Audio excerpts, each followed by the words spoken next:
Sí, señor presidente. Lo escuchamos, doctor. Gracias, señor presidente.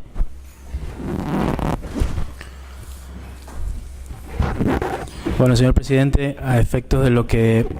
les había solicitado recién, he organizado lo que resta de los alegatos, al menos en lo que tengo, a lo que tengo acceso en el día de la fecha. Parte se va a hacer leyendo desde mi computadora personal, como le había dicho, por lo tanto pido disculpas por ahí sí,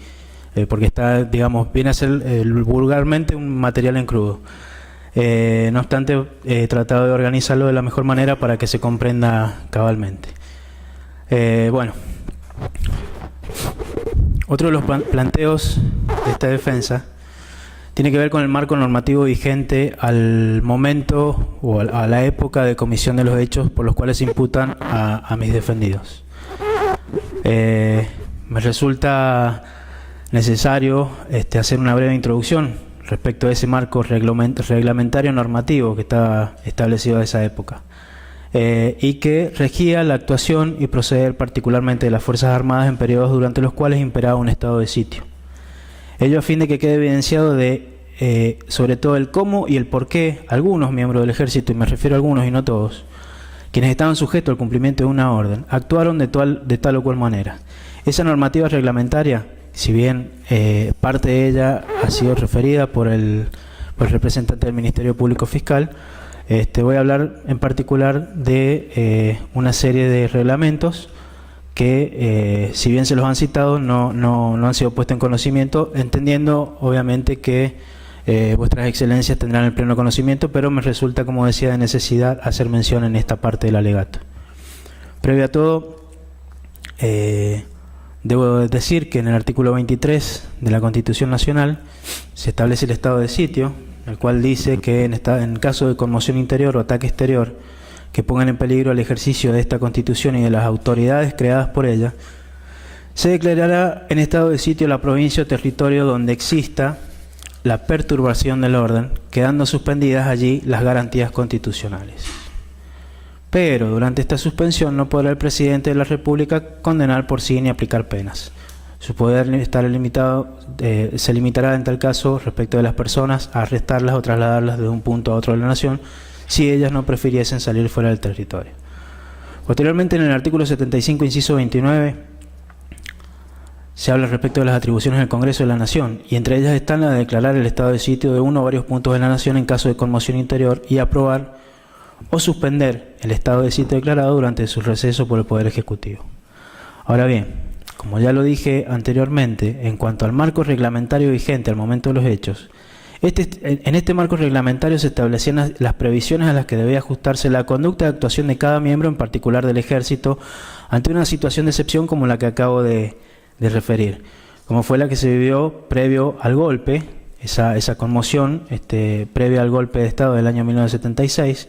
y tenemos para ello, primero que nada, que hacer referencia al reglamento RB 150-5, que es de carácter público, y que está titulado Instrucción para Operaciones de Seguridad. Fue puesto en vigencia en el año 1969 y disponía: bueno, Buenos Aires, 27 de mayo del 69, visto lo informado por el Jefe de Estado Mayor del Ejército, Comandante en Jefe del Ejército, resuelve aprobar el reglamento propuesto, que será inscrito en el Registro de Publicaciones Militares RB 135-2 en la siguiente forma: la asignatura es RB 150-5. Instrucción para Operaciones de Seguridad, es de carácter público, de la estabilidad permanente. La autoridad que lo dicta es el Comandante en Jefe del Ejército. La autoridad que lo ejecuta es el Comandante en Jefe del Ejército, MG, Jefatura 3, Operaciones. Y ahí habla de Autoridad Coordinadora, Comandante en Jefe del Ejército, Jefatura 3, Operaciones. Este reglamento, dice este artículo, en inciso segundo, entrará en vigencia 20 días después de publicado su aviso y aprobación y venta en el Boletín Público del Ejército. Debe ser adquirido, a su vez, otra de las imposiciones que pone, que debe ser adquirido obligatoriamente por comandos, institutos, unidades y subunidades independientes, jefes, oficiales, subalternos y suboficiales del cuerpo comando. Comuníquese, públiquese en el Boletín Público del Ejército y archívese. Ahora bien, en este reglamento, a modo de introducción, tenemos en la parte titulada como objeto refiere que el objeto de este reglamento es orientar a los comandos sobre la adecuada instrucción a impartir al personal militar en los diversos aspectos que, a fin de satisfacer las exigencias de las operaciones de seguridad previstas en el reglamento de conducción de las fuerzas terrestres en una zona de emergencia, RC-2-3, el objetivo perseguido es que cuadros y tropa tenga conceptos precisos sobre el mejor proceder ante situaciones que puedan presentarse. Cobra fundamental importancia la particularización de esta instrucción por cada uno de los directores de la misma en función del medio geográfico, del personal, de la orgánica y de la misión de la unidad. Ya en la sección 3 se establece proceder con individuos aislados. El artículo es el 1006 y establecen con sus conceptos básicos. Primero,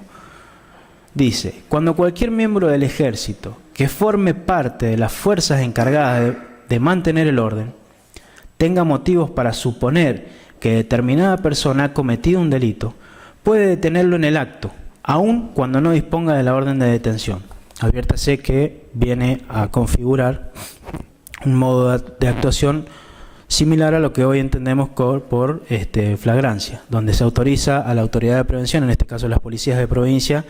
inclusive la Policía Federal, a actuar ante la sospecha de comisión de un delito según lo establecido en los distintos códigos procesales. Para llevar a cabo la detención de un individuo, sigue rezando el artículo, se deben emplear por lo menos 2 soldados, además de un oficial o suboficial. Dichos acompañantes deben servir de protección al encargado de la detención y estar atentos por la posible aparición de otros individuos que dificulten el arresto. En lo posible, la detención de individuos por parte de la autoridad militar no debe efectuarse en lugares de mucho público o concurridos por compañeros del mismo. Este hecho puede favorecer la intervención de sus compañeros o parte del público, facilitando su escapatoria. Ya en el inciso 2 dice, el oficial o suboficial encargado de una detención, sea que esté en la calle o en el domicilio del causante, se asegurará de que el individuo que se detiene es la persona buscada. Si no lo conoce personalmente, será acompañado por personas que lo conozcan para evitar errores que desprestigien la institución. Todo personal del ejército encargado de llevar a cabo una detención debe ser enérgico, pero al mismo tiempo cortés. El inciso 3 dice que efectuada la detención de una persona, debe ser revisado el lugar y sus inmediaciones en busca de pruebas o papeles que pueda haberse desprendido el sujeto. Y todo lo dicho anteriormente son precauciones a tomar para llevar a cabo una detención, pero no limitan las condiciones para detener a un individuo. Debe tenerse presente que cuando la detención sea necesaria, se le ejecutará de inmediato, sin demora y cualquiera sea el sitio en que se encuentre. Este reglamento que vengo relatando tiene una sección 6 destinada a allanamientos, y así en un artículo 1012 establece conceptos generales. Ahí habla de que la fuerza militar a cargo de una determinada ciudad o parte de ella está autorizada a efectuar allanamientos de oficinas o lugares públicos o domicilios privados, siempre y cuando tenga la semiprueba que dentro de ella se atente contra la seguridad del Estado o se encuentren personas cuya detención es indispensable a los fines de la situación de conmoción interna con declaración de estado de sitio en el área de conmoción. Se deberá tener en cuenta que la conducta de la comisión, componentes, debe inspirar confianza en las personas a las cuales se trata. El proceder debe ser enérgico y decidido, no dejando lugar a reacciones que retarden o traben el procedimiento. El jefe de la comisión debe ser custodiado y solicitará la presencia de la persona a quien busca, o la autorización para revisar el local, domicilio, etc.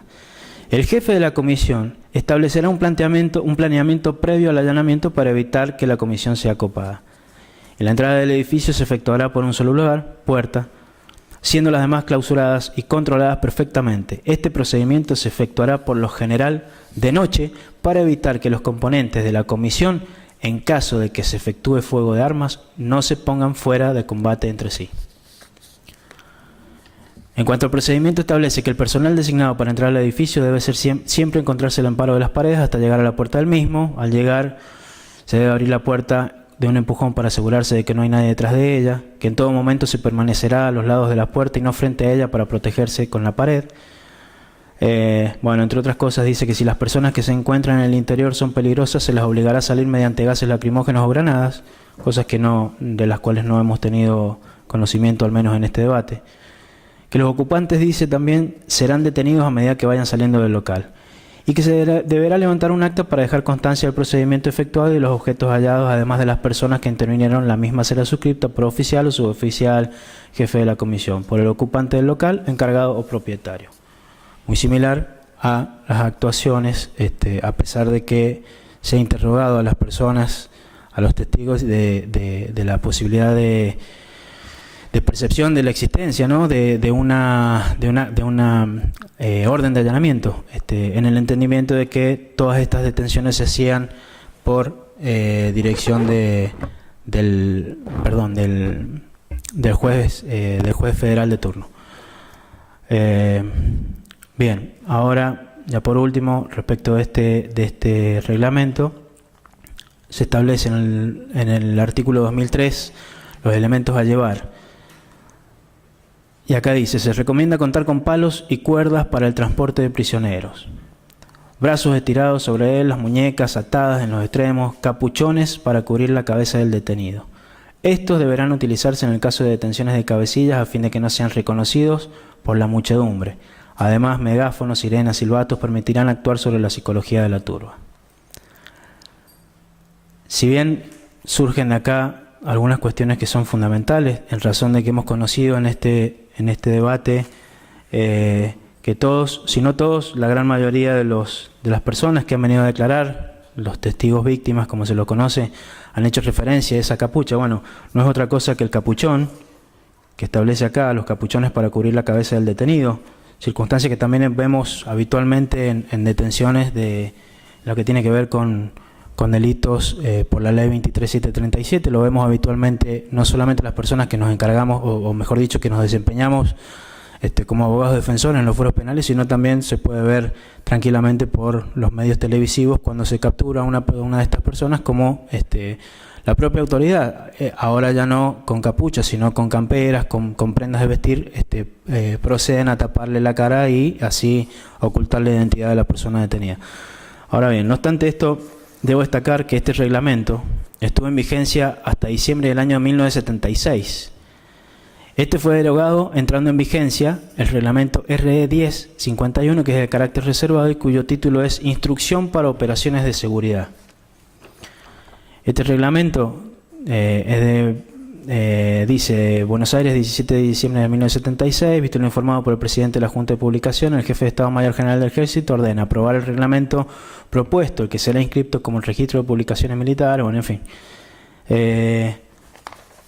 Expresado esto,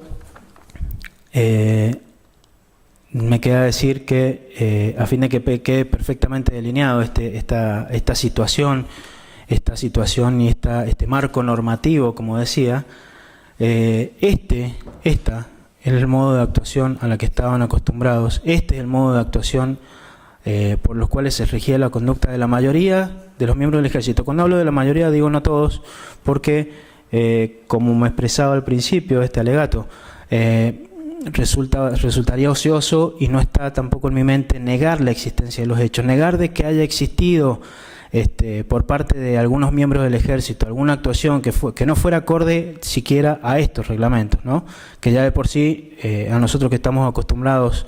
a procurar el respeto de las garantías de los imputados, ya nos parecería, de solo escucharlo,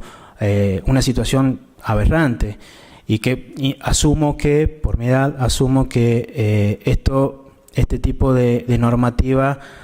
ha venido a influenciar inclusive la posterior redacción de códigos procesales, como por ejemplo el Código Procesal de la Nación, en donde se establecen o se demarcan los límites dentro de los cuales la autoridad de prevención puede hacer una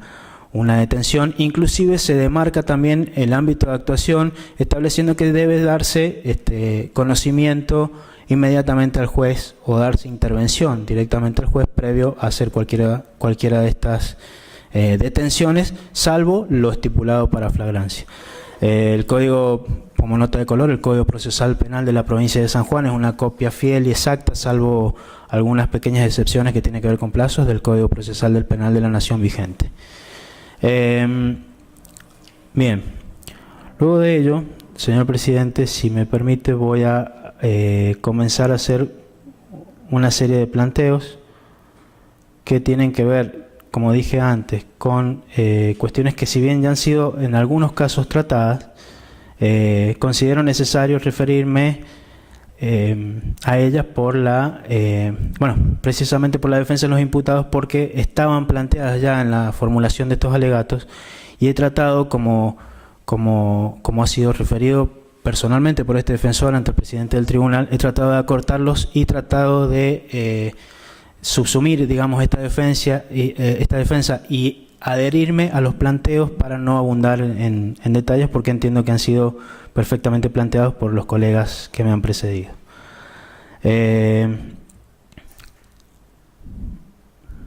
A ver.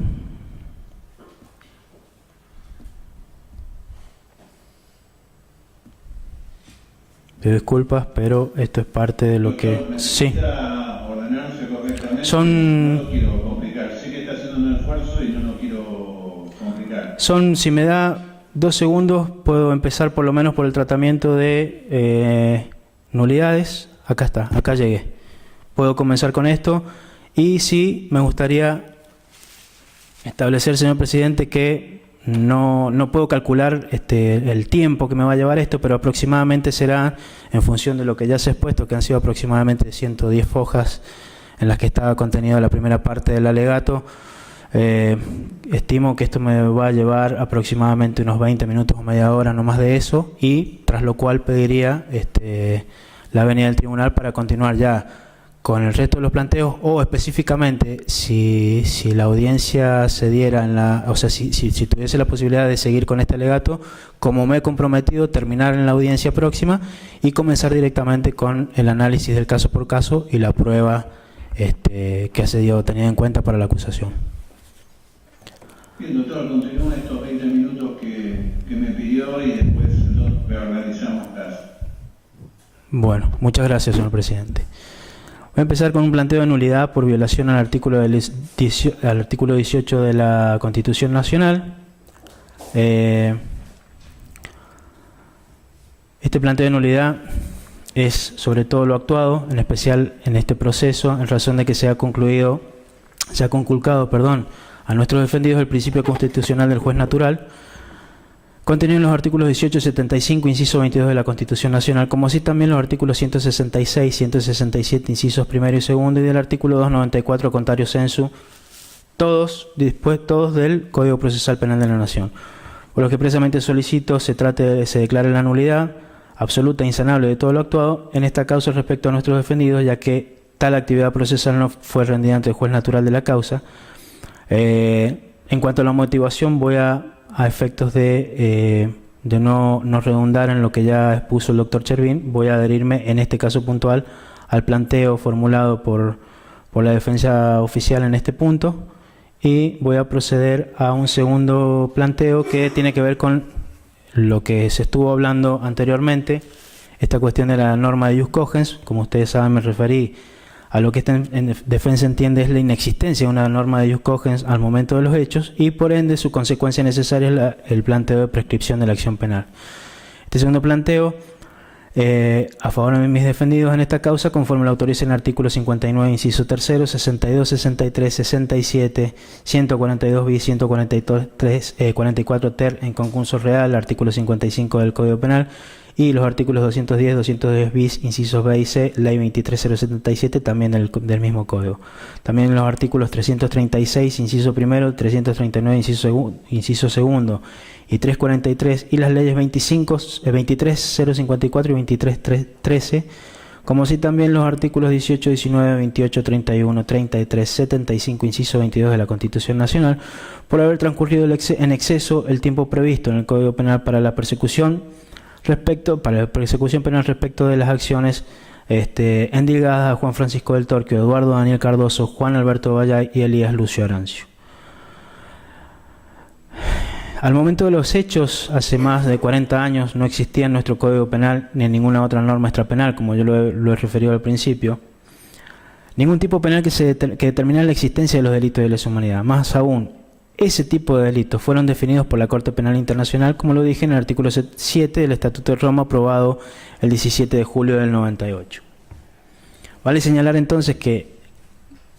en el año 1976, por si no había sido claro en mi exposición anterior, que es el periodo de tiempo en donde se dice ocurrieron la mayoría de los hechos que intentan motivar estas acusaciones, esa categoría de delito no tenía cabida en el sistema penal vigente. Nos encontramos entonces que interpretar forzadamente a contrapelo de las normas señaladas y de ese modo rechazar el planteo de prescripción que deduzco, se ha de tomar sin duda alguna en un verdadero disparate jurídico, signado por una injusticia dirigida política e ideológicamente, ya que al intentar aplicar tipos legales inexistentes en nuestro ordenamiento penal vigente al momento de los hechos motivo de este proceso, no hace más que violar palmariamente los principios constitucionales de legalidad e irretroactividad de la ley penal, como ya lo he referido. Por lo que, de acuerdo a lo expresado y a tenor de lo normal en los artículos 59, inciso 3, 62, 63 y 67 del Código Penal, sin duda alguna, antes de iniciarse este especial proceso, había operado ya la prescripción de la acción penal a favor de nuestros defendidos. Pero, sin embargo, igual se realizó el proceso, se llevó a cabo a través de una serie de audiencias, respetándose, obviamente, y eso debo reconocerlo, los derechos que en juicios anteriores, de los cuales tenemos conocimiento acá por incorporación de actas, y así lo ha referido esta defensa en oportunidad del juicio anterior, no se habían respetado, entendíamos que no se habían respetado los derechos de defensa específicamente en cuanto a una serie de limitaciones que no viene al caso traer a colación ahora, pero sí se me hacía necesario referir y en este punto marcar esa gran diferencia que ha habido con el proceso de la causa 1077.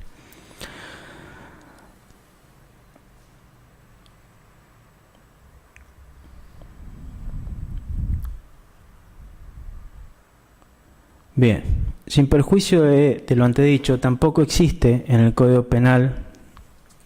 un tipo legal alguno que describa los delitos de lesa humanidad.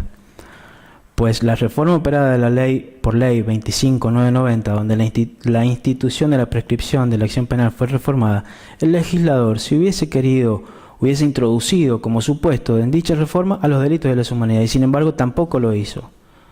Y no se hizo tampoco en reformas posteriores. En igual sentido, la ley 26.200, que tiene por objeto esa implementación del Estatuto de Roma, al que ya he referido, 25.390, que está referida a la Corte Penal Internacional, es una norma que destaca plenamente el principio de legalidad e irretroactividad. En ese sentido, me permito citar lo dicho por el doctor Juan Finkelstein-Nappi, donde dice: esta nueva racionalidad punitiva que desconfía de las amnistías, de la prescripción, de la cosa juzgada, del nem bis in idem, y en general de cualquier obstáculo que pretende esgrimirse para limitar el ejercicio del poder penal en ese contexto, suma a dicho elenco una nueva restricción coyuntural y supuestamente extraordinaria de los hechos vinculados, de derechos vinculados, nada más y nada menos que con el ejercicio de la defensa en juicio de quienes son imputados como autores o partícipes de esos hechos. Neopunitivismo y neoinquisición, un análisis de políticas y prácticas penales violatorias de los derechos fundamentales del imputado, obra dirigida por el doctor Daniel Pastor, página 138, Buenos Aires, noviembre del 2008, editorial Ad Hoc. En efecto, según la citada ley en su artículo 11, la acción y la pena prevista en la norma se aplican para el futuro en relación a la competencia de la Corte Penal Internacional. De manera más enfática, el artículo 13 de la citada ley dispone que ninguno de estos delitos previstos, como también he hecho referencia, ni en la presente ley puede ser aplicado en violación al principio de legalidad consagrado en el artículo 18 de la Constitución Nacional. En tal caso, el juzgamiento de esos hechos debe efectuarse de acuerdo a las normas previstas en nuestro derecho vigente. A esta altura de los acontecimientos, nadie duda que es el tiempo el que le da la base al instituto de la prescripción de la acción penal. Y por lo tanto, en nuestro sistema jurídico, el transcurso del tiempo hace extinguir esa acción. Pero existe otro módulo que debe ser conceptualizado, que es expuesto por Vera Barros en la prescripción penal en el Código Penal, tesis doctoral, en su tesis doctoral, página 43. Y lo hace de la siguiente manera. Dice: si la prescripción tiene por efecto impedir que se produzca el castigo, no puede obedecer a otra cosa que a la extinción del derecho a castigar que tiene el Estado. Es decir, que la prescripción de la acción penal es un instituto que marca un límite a ese poder punitivo del Estado, dado que el Estado desde la Constitución Nacional se encuentra claramente delimitado por el segundo párrafo del artículo 19, norma esta que diferencia las posibilidades de actuación de las personas y del Estado. Entonces, el límite para la persecución penal se encuentra reglamentado ya en los artículos 18 y 19 del libro primero, título 10 del Código Penal, en donde en donde se ha estructurado normativamente cuáles son los máximos de tiempo para los cuales se considera que una acción por delito público y su negación, cuando se ha operado la caducidad para la aplicación del derecho a perseguir y punir para el Estado. Las normas penales sobre extinción de la acción penal es innegable que se derivan de la Constitución Nacional, justamente para impedir que los poderes del Estado puedan mantener activa sin límites temporales esa persecución. De otra posición que se deriva de este análisis, el Instituto de la Prescripción se encuentra imbricado en lo que se conoce como la certeza del derecho. En tanto, el tiempo del proceso le brinda certeza al proceso. En tanto, se relaciona con la posibilidad de que el imputado pueda probar su posición y lo mismo el Estado. Cuando uno de los fenómenos que tiene el correr del tiempo en el derecho es la difuminación de la posibilidad de prueba, porque a medida que transcurre el tiempo se va perdiendo la certeza que debe tener toda sentencia. Es por esto que cuando dice Vera Barros, en la página 44 de la tesis citada, la prescripción no es un instituto de vida autónoma, su existencia está vinculada estrechamente con la vida de la acción, vale decir, con el efectivo poder de castigar. Es este poder de castigar el que es inferido por la acción del tiempo. En realidad, su concepto debe ser correlacionado con la facultad de probar, dado que el instituto de la prueba, y podemos decir de todos los actos procesales que existen normativamente, tanto sea en el Código Procesal Penal de la Nación como en el Código de Procedimientos en materia penal, han sido pensados por el legislador en función de la existencia de una acción penal que no haya sido interferida negativamente por el paso del tiempo. Estas apreciaciones considero que son imprescindibles para poder visualizar la posición institucional en que se ha situado el señor juez de esta causa. Me refiero a la instrucción cuando se empieza a investigar sobre estas causas y no haber percibido en aquel momento, a pesar de los planteos de las partes, que esta acción estaría prescripta de conformidad, como digo, a lo que vengo sosteniendo hasta este momento. Primero se aplicó de esta manera la noción de delito de lesa humanidad, que está ausente en nuestra normativa penal, ya sea en el Código, como dije, como en leyes especiales, y que han decepcionado a la Convención sobre Imprescriptibilidad, leyes estas que, como resulta notorio, son posteriores a los hechos de la causa, como ya lo he dicho, y por otra parte tienen la imposición desde el derecho internacional de un instituto que no es reconocido por nuestro sistema penal, como es el concepto de imprescriptibilidad. Ya me he referido a estos puntos, pero es necesario remarcar que la Convención sobre la Imprescriptibilidad de los Delitos de Lesa Humanidad no era posible adecuarla al 75, inciso 22 de la Constitución, en tanto esta norma dispone claramente que las declaraciones de derechos humanos en las condiciones de su vigencia tienen jerarquía constitucional. No derogan artículo alguno de la primera parte de esta Constitución y deben entenderse complementarios de los derechos y garantías por ella reconocidos. Esta parte de la norma constitucional es lógica, dado que cuando se decidió la reforma constitucional por la Ley 24.309 en su artículo 6, al declarar que serán nulas de nulidad absoluta todas las modificaciones, derogaciones y agregados que realice la Convención Constituyente, apartándose de la competencia establecida en los artículos 2 y 3 de la presente Ley de Declaración, esto era un obstáculo a la reforma de la primera parte de la Constitución, en orden a que los artículos 2 y 3 de dicha ley se determinaron claramente cuáles eran los artículos de la Constitución que podían ser modificados, reformados o incorporados con nuevas premisas. De ahí entonces que en ese tiempo, en el año 1994, por una clara disfuncionalidad entre la Convención sobre Imprescriptibilidad y la primera parte de la Constitución, esta no fue incluida. Pero debemos recordar que los artículos 18 y 19 solo pueden ser reformados por una nueva convención constituyente, y esta realidad evidente no puede ser soslayada por la percepción de un tratado sobre nuevos regímenes de prescripción, dado que lo que anulaba la Ley 24.309 sigue vigente. En tanto, con esas premisas, el inciso 22 del artículo 75 dispone que los demás tratados y convenciones sobre derechos humanos, luego de ser aprobados por el Congreso, requerirán del voto de las 2/3 partes de la totalidad de los miembros de cada Cámara para gozar de la jerarquía constitucional. Esto impide que una ley del Congreso tenga o disponga de más facultades que la propia Convención Constituyente. Así dice María Angélica Gelli en su Constitución de la Nación Argentina, Buenos Aires, 2005, página 343. Que el artículo 30 diseña un proceso de enmienda constitucional rígida, integrado por 2 etapas. La primera de ellas es llamada preconstituyente a cargo del Congreso Federal, quien debe declarar necesaria la reforma. La segunda, por medio de la actuación de la Convención Constituyente convocada al efecto. Entonces,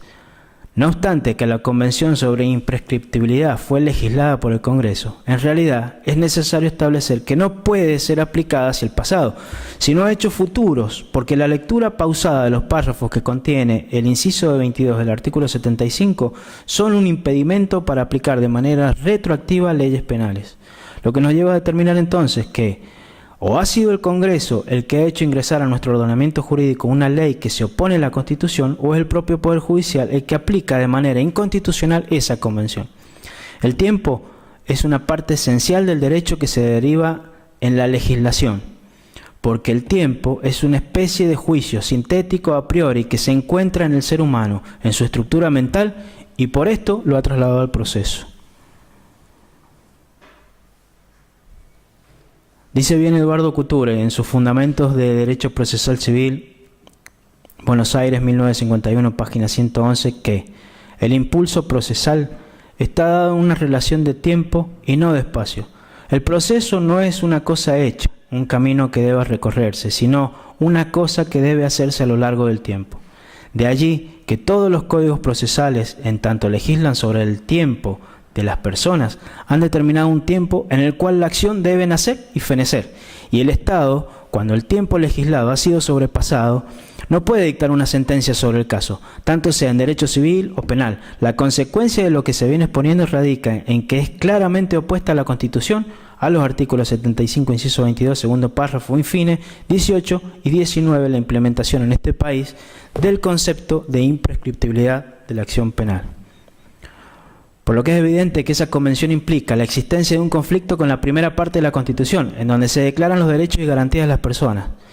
En ese sentido también escribe Raúl Guerrero, en su libro El control de constitucionalidad, previo a los tratados internacionales en el derecho comparado. Un ejemplo a ser seguido en el ordenamiento jurídico argentino, y que está publicada una parte en la revista La Ley y Actualidad del 19 de agosto del 2004. Dice este autor que es arriesgado y poco aconsejable someter a prueba la capacidad del derecho internacional para digerir y asimilar los preceptos constitucionales, en sus casos judiciales que lo aplican, una vez que el Estado ha manifestado su consentimiento y sobre todo el tratado entró en vigor. En realidad, lo que desde una perspectiva internacionalista se pide al derecho constitucional es justamente lo contrario. Vale decir, que elimine los riesgos de conflicto y contradicción entre el orden interno y el internacional. Y agrega el autor, el propósito que se persigue al establecer el control previo o preventivo de la constitucionalidad de los tratados es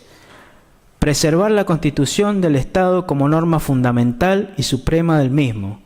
y al mismo tiempo evitar perturbaciones que una declaración de inconstitucionalidad a posteriori pueda causar en el plano internacional.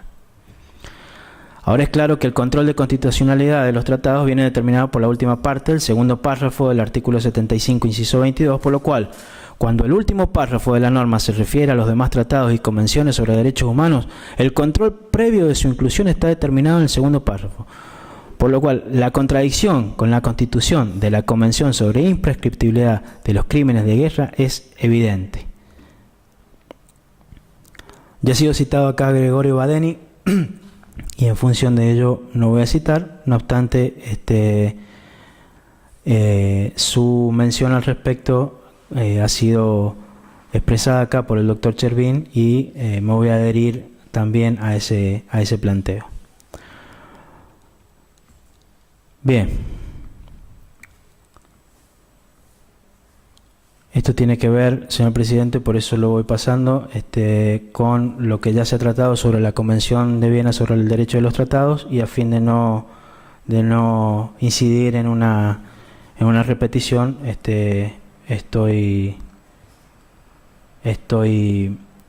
me encuentro en este momento pasándolo y dejándolo de lado. En este sentido, podemos citar también a Daniel Pastor, donde habla de la deriva neopunitivista de organismos y activistas como causa del desprestigio actual de los derechos humanos. Nueva Doctrina Penal, 2005, A, página 73 y subsiguientes, que dice que desde el punto de vista jurídico la idea de un derecho punitivo constitucional no puede servir a dos amos al mismo tiempo, de modo que resulta imposible atender a la vez a dos intereses, derechos constitucionales de la víctima y del imputado. En este dilema, la decisión del Estado constitucional de derecho y de los demás catálogos de derechos fundamentales es clara. Prevalece el imputado, dado que una vez que se ha convertido en sospechoso de un delito, él es quien se enfrenta al poder penal del Estado, mientras que la víctima solo se enfrenta con individuos, aun cuando al cometer el delito esos individuos hayan cometido abusos de poder estatal o utilizado aparatos de poder. Lo decisivo es que ahora son imputados y que los derechos fundamentales en materia penal y procesal penal solo pueden ser eficaces en una dirección. De allí que, en contradicción con nuestras declaraciones, derechos y garantías constitucionales, se ha aplicado un derecho constitucional punitivo, sin haber sometido a un análisis previo de las consecuencias de la inclusión de la Convención sobre Imprescriptibilidad a la que ya me he referido en nuestra Constitución, lo que ha derivado de una postura inconstitucional de las decisiones como las que se analizan al borrar la primera parte de la Constitución. Y se puede constatar que existe una clara contradicción entre la adopción de la citada Convención con la conducta posterior del Congreso. En efecto, la Ley 25.389 del Poder Legislativo del 30 de noviembre del 2000 aprobó el Estatuto de Roma de la Corte Penal Internacional. En ese documento, la Corte Penal Internacional tiene competencia para juzgar delitos de genocidio, de lesa humanidad, de guerra y de agresión. Esto está contenido en el artículo 5. Pero se ha dejado en claro que en el artículo 24 que nadie será penalmente responsable de conformidad con el presente estatuto por una conducta anterior a su entrada en vigor. Y se dispone además que de modificarse el derecho aplicable a una causa antes de que se dicte la sentencia definitiva, se aplicarán las disposiciones más favorables a la persona objeto de investigación. El Congreso, por la Ley 26.200, sancionada el 13 de diciembre del 2006, reglamentó este Estatuto de Roma. En el artículo 1 se legisló que la ley tiene como objeto implementar las disposiciones del Estatuto de Roma, suscripto en 1998, aprobado por Ley 25.390 y ratificado en el año 2001, el 16 de enero.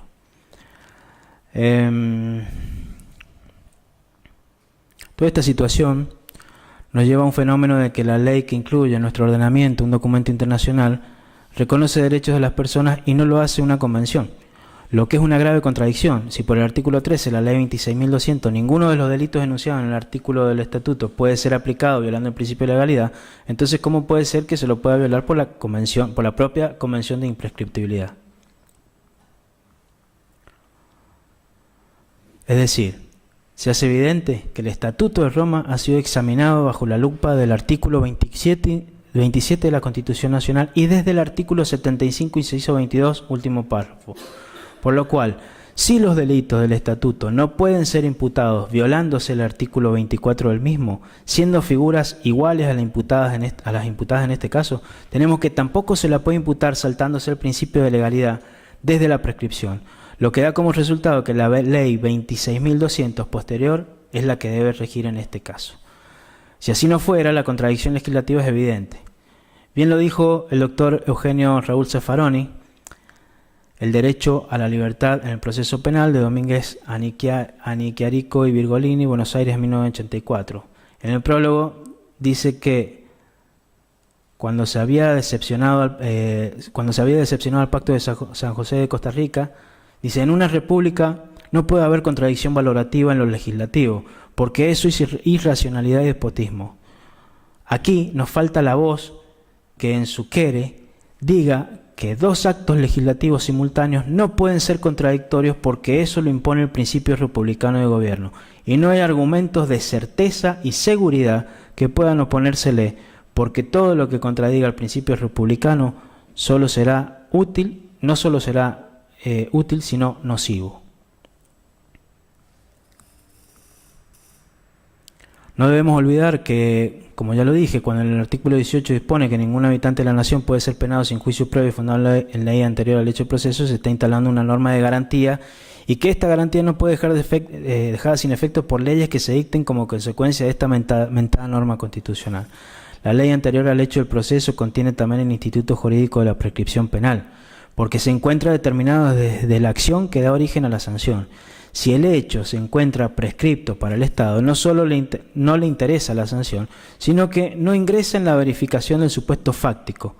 porque esa es la base de la sanción penal. De allí podemos decir, en consecuencia, que no es posible aplicar retroactivamente un tratado que implique desconocer la vigencia del artículo 18 de la Constitución, por cuanto toda ley penal debe ser anterior al hecho por lo cual el artículo 2 del Código Penal impide la aplicación retroactiva de una ley más gravosa para el imputado. Ahora bien, tanto sea el artículo 18 como el 27 de nuestra Carta Magna, ambos se encuentran plenamente vigentes y no fueron tratados en la Convención Constituyente del 94, dado que la Ley 24.309 determinó que los artículos 1 a 35 no podían ser modificados por la Convención Constituyente conforme a artículos 1 y 2 y núcleos de coincidencias básicas.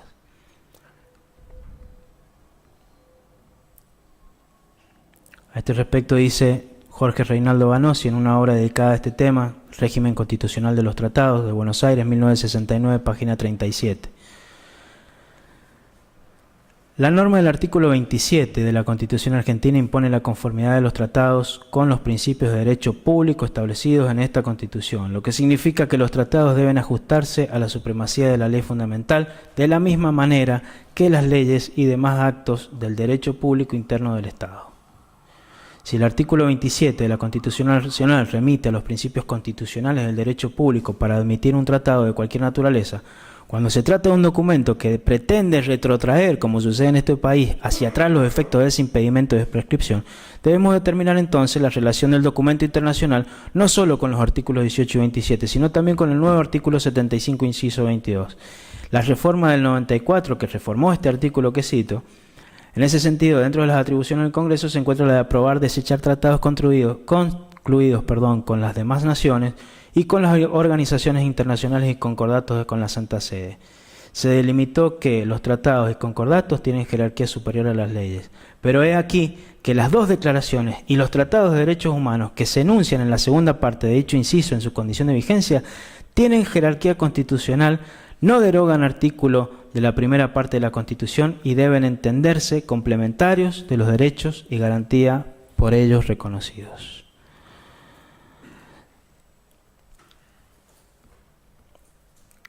Señor Presidente, he llegado al punto al que me había referido al principio, vale decir, es lo que puedo extraer en crudo, el material en crudo de la computadora. Quedo a disposición de vuestras excelencias para reorganizar para la próxima audiencia y así culminar los alegatos por la defensa de los tres imputados, señor Del Torquio, Cardoso y Abayay. Bien, muchas gracias, doctor, gracias por el esfuerzo y seguiremos entonces el próximo lunes a las 8:30,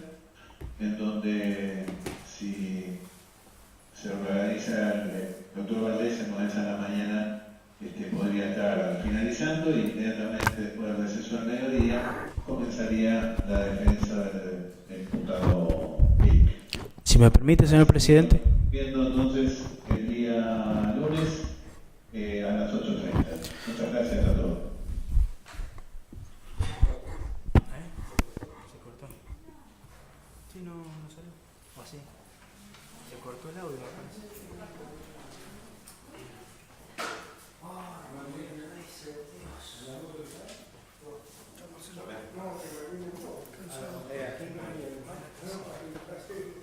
¿Se escuchó bien por lo menos? ¿Se escuchó bien? Voy caminando.